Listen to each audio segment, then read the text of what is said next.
ഇത് രണ്ടുമല്ലാതെ തികച്ചും പെരിഫറലായി വളരെ ഉപരിതല സ്പർശിയായി സഭയെ സമീപിക്കുന്ന ആളുകളുണ്ട്. അത്തരം ആളുകൾ ഇന്ന് വളരെ പെരുകുന്നുണ്ട് എന്നുള്ളതാണ് നമ്മുടെ ദൗർഭാഗ്യം, ദുർഭഗത എന്ന് പറയാതെ വയ്യ.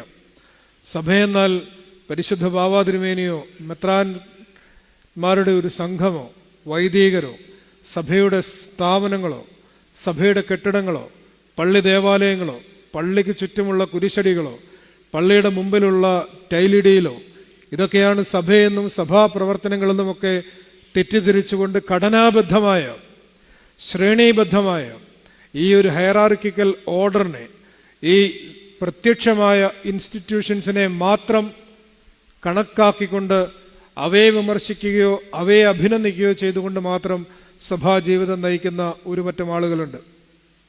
ഇവിടെ ആഴത്തിലേക്ക് എന്താണ് സഭ, ഇത് മൂന്നുമല്ലെങ്കിൽ എന്താണ് സഭ എന്ന ചോദ്യത്തിൻ്റെ ഉത്തരം സഭാപിതാക്കന്മാർ നമുക്ക് സമ്മാനിക്കുന്നുണ്ട്.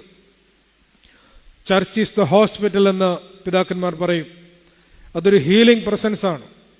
വ്യക്തിപരമായും സമുദായപരമായും സഭ എന്നുള്ളത് സൗഖ്യദായകമായ ഒരു സാന്നിധ്യമായി പറയുന്നുണ്ട്.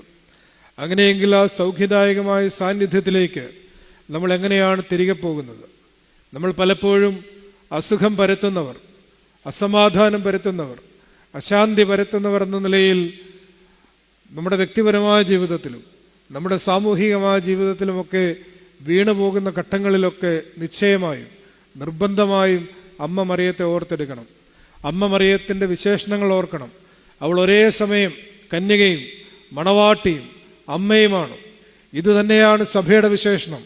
സഭ ഒരേ സമയം കന്യകയാണ് എന്ന് പറഞ്ഞാൽ അവളുടെ വിശ്വസ്തതയുടെ, അവളുടെ വിശുദ്ധിയുടെ സൂചനയാണ്. അവളുടെ ജീവിത വിശുദ്ധിയുടെ സൂചനയാണ്. വെടിപ്പുള്ള കന്യകയാണ്. നിഷ്ഠാപൂർണമായ നിഷ്ഠാബദ്ധമായ ഒരു ജീവിതത്തിലൂടെ പരിശുദ്ധ മറിയം കരഗതമാക്കുന്ന ജീവിതത്തിൻ്റെ വിശുദ്ധി, അതാണ് സഭയ്ക്കും സഭയിലെ അംഗങ്ങൾക്കും ഉണ്ടാവേണ്ട ഒന്നാമത്തെ കാര്യം.